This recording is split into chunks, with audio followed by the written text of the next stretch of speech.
ว่าคอมอาจารย์บ่ยากแค่มันไปเซอร์เมาส์ตัวขี้ใหญ่เนาะตัวอื่น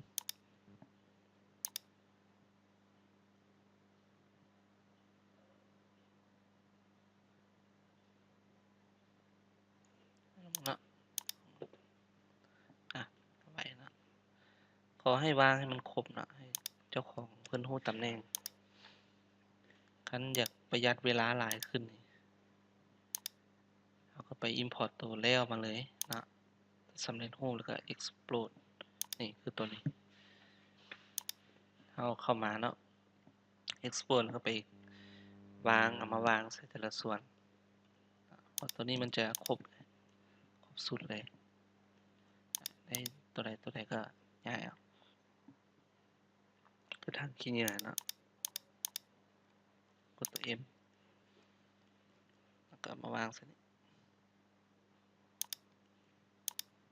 Ctrl วางใส่นี้ Ctrl วางใส่นี้อันนี้กดอันนี้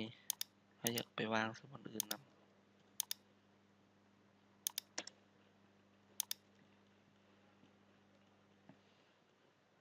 ตัวนี้อยากส่วนง่ายก็คือบัดนี้เนาะตัวใดที่เฮาบ่ได้ใช้งาน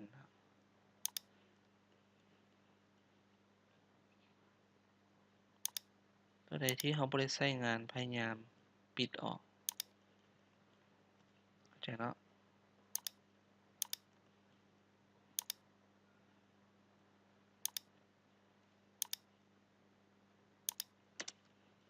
โมเดลตัวใดเนาะเฮาบ่ได้ต้องการหรือบอกคืออาจารย์มีตัวนี้เนาะเฮาก็ copy ตัวนี้มาแล้วก็ดูดสีตัวนี้มาก็ได้กดตัว B กด alternate คลิกตัวนี้ B ยกตัวอย่างแล้วก็คือตัวใดที่เฮาบ่ได้ใช้ยกตัวอย่างตัวนี้ก็ delete ออกเพื่อบ่ให้คอมพิวเตอร์มันช้า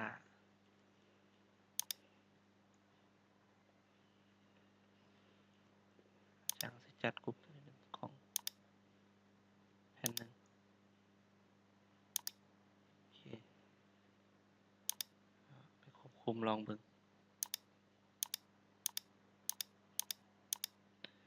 อันนี้แบบสั้นที่2เขาก็เอาเฟอร์นิเจอร์เข้ามา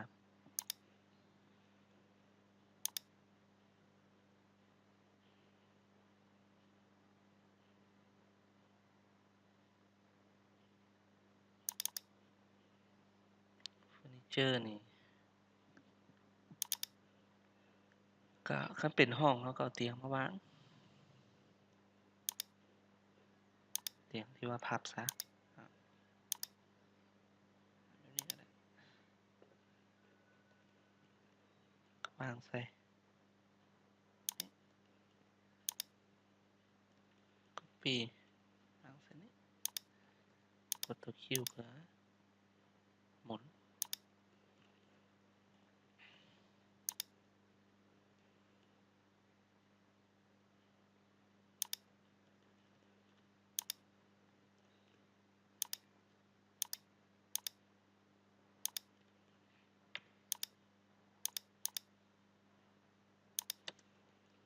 ประมาณนี้เนาะวางใส่แต่ละห้อง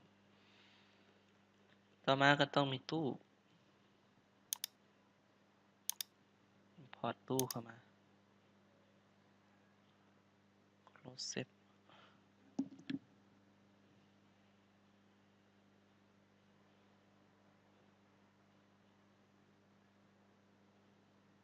วอดรูป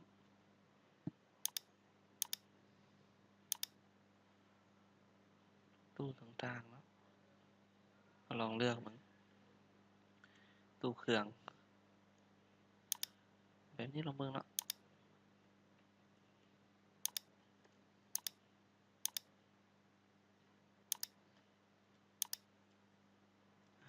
หมุนบ่ถูกหมุนกายต้องได้หมุนใหม่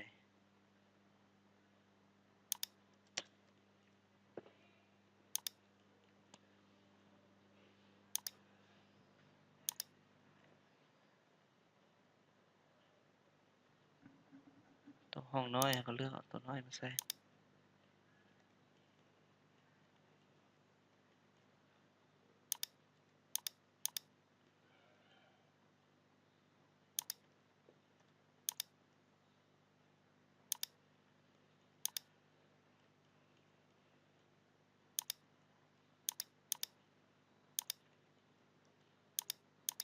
หมุนกดตัวคิว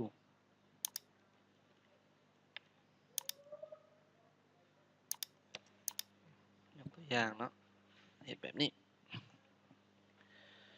อันที่เหลือก็ลองไปวางเบิ่งเนาะเพราะว่าโมเดลพวกนี้นี่ต้องได้ใช้เวลาวางหลายอันกว่าจะได้ครบประมาณเฉลี่ยนี่1สั้นเนี่ยจะชั่วโมงหนึ่งเฮ็ดนะชั่วโมงหนึ่งนี่มีทั้งเตียงโต๊ะพวกรายละเอียดพวกผ้าบ่พวกสายไฟพวกดอกไฟที่มีแอร์มีหยังเพราะว่าตัวอาจารย์เอาโหลดมานี่เนาะมันก็จะมีครบโดยพื้นฐานระบบไฟนี่ก็จะมีทางไฟฟ้าตะข่ายมาไฟฟ้าอุปกรณ์ไฟฟ้านะอาจารย์ก็จะมีแบบนี้คันมีแอร์ก็เอาแอร์เข้ามาแฝงร้อนแฝงเย็นก็มาวางใส่ยกตัวอย่างหนึ่งเนาะตัวอย่างลองเบิ่งสมมุติเรามี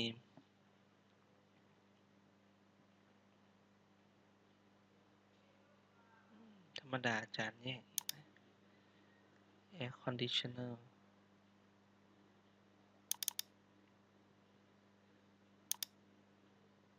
Electrical เนาะอาจจะอยู่แถวๆนี่แหละก็บ่ชื่อละ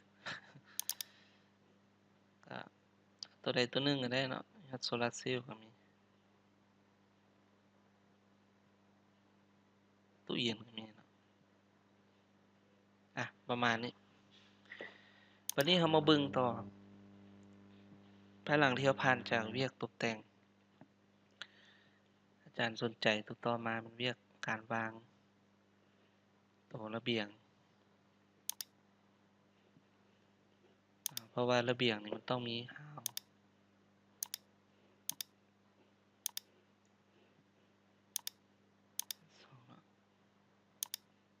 ปิดเปิดโอเคไปเรื่อง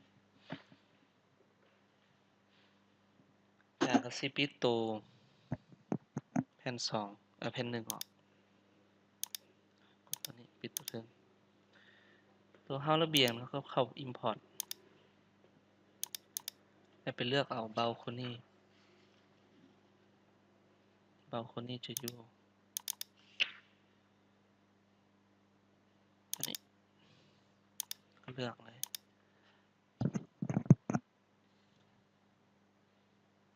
ก็เอาตัวที่ใกล้เคียงเนาะกับแบบตัวจริงเขาก็ import เข้ามาเวลา import เข้ามาเขาก็สามารถ export delete กรุ๊ปคืนต้องมีกรุ๊ปคืนก็ต่อคิวเพื่อหมุน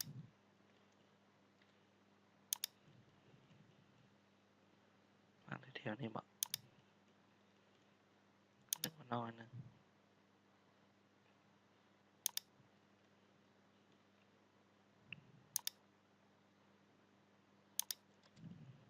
กดตัว S เพื่อปรับขนาด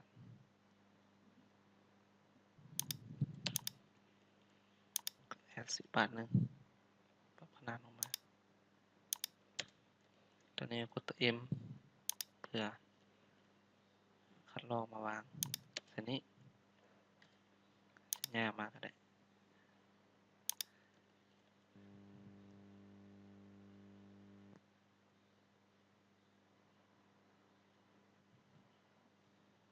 กดตัว S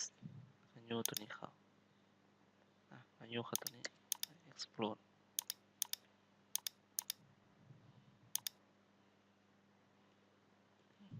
เสาตัวนี้เอาไว้เนาะ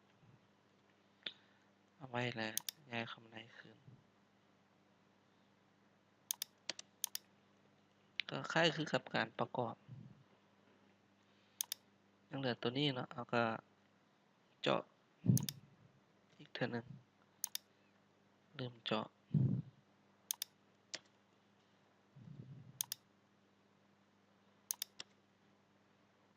ก็ใส่เส้นคือเก่า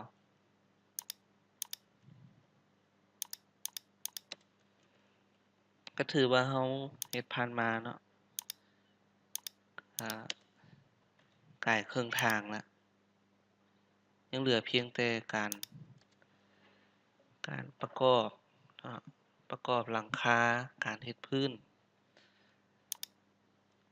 การวางต้นไม้ต่างๆการตั้งค่าประมวลผลแสงอันนั้นก็ถือว่าอาจารย์จะเฮ็ดเป็นวิดีโอตัวต่อไปนะสำหรับวิดีโอตัวนี้นี่ให้ลองไปเฮ็ดเบื้องต้นแบบนี้ไปก่อนเพื่อซ่อมมือพบกันต่อไป